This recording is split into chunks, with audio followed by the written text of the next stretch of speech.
उधर सोनाली हैं बड़े वाले।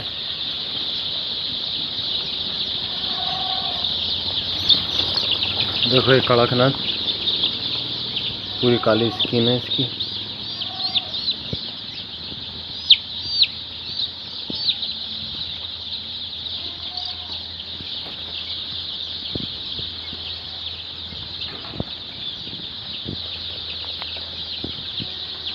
इसमें कड़कनाथ भी है और सोनाली भी है। अभी जगह कम है, थोड़ा ही काम चल रहा है, तो इसलिए क्या है कि अभी आज मिक्स कर दिया था, कल सुबह वापस इनको मिला अलग अलग कर देंगे।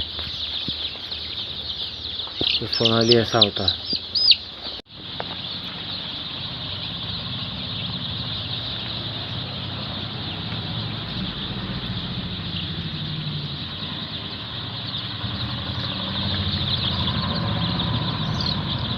मथुरा वाले भैया, ये आपका बच्चा देखो, ये पैक करने से पहले ये इसकी वीडियो बना रही हूँ।